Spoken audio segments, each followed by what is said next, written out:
Welcome to cooking with Muneeza. आज मैं आपसे शेयर करूंगी कि किस तरीके से आप घर में बाज़ार से बेहतर तहनी सॉस बना सकते हैं और बहुत ही कम दामों में बना सकते हैं, क्योंकि बाज़ार में ये बहुत ही एक्सपेंसिव मिलती है। तो वीडियो को कंप्लीट वॉच कीजिएगा ताकि आप भी घर में इजीली तहनी सॉस बना सकें। बहुत ही इजी है इसको बनाना। तो अब हम चलते हैं अपनी रेसिपी की तरफ। इसमें 3 इंग्रेडिएंट इस्तेमाल हुए हैं, नमक, तिल और ऑलिव ऑयल।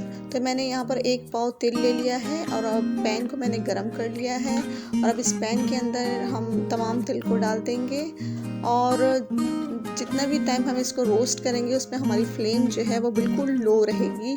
लो फ्लेम पे इसको हमें रोस्ट करते जाना है और जब तक कि इसका कलर चेंज ना हो जाए और इसमें अच्छे से खुशबू आना शुरू ना हो जाए। अब ये रोस्ट हो चुका है तो इसको हम चिल कर लेंगे। ठंडा करने के बाद इसको हम किसी भी ग्राइंडर के अंदर जो है पीस लेंगे। अब ये ग्राइंडर हमने ले लिया है और इसके अंदर तमाम तिल को हम डाल देंगे। इसकी जो पीसने का अमल है ये थोड़ा सा टाइम कंज्यूमिंग होता है और थोड़ा इसमें आपको ग्राइंडर अपना चलाना है और फिर इसको साइडों से किसी भी स्पैचुला की मदद से इसको साइडों से अलग करना है। इस तरीके से इसका जो तिल का दाना है वो बिल्कुल अच्छा सा बारीक हो जाता है।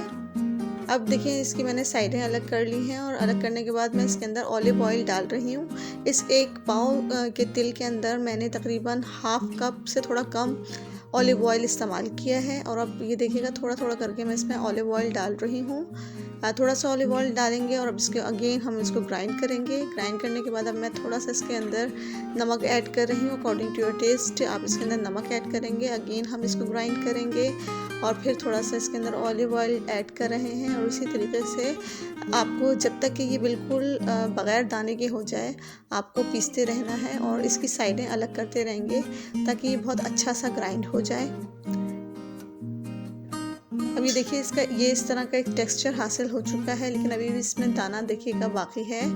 तो अगेन हम इसको ग्राइंड करेंगे और मज़ीद और इसके अंदर थोड़ा सा ऑलिव ऑयल डालेंगे। हम तिल अपना भी तेल छोड़ता है तो इसके अंदर ऑलिव ऑयल आप ज़रा एहतियात से डालिएगा। बहुत ही ज़बरदस्त ये अरेबिक डिप है और बहुत ही डिशेस में इस्तेमाल होता है। ये देखिएगा बिल्कुल अच्छा सा अब तहनी पेस्ट जो है हमारा रेडी हो चुका है और बाज़ार से ये बहुत ज़्यादा बेहतर है। इसको आप ग्लास कंटेनर के अंदर प्रिजर्व कर सकते हैं। For longer time you can preserve it. तकरीबन 6 महीने के लिए आप इसको इजीली रख सकते हैं।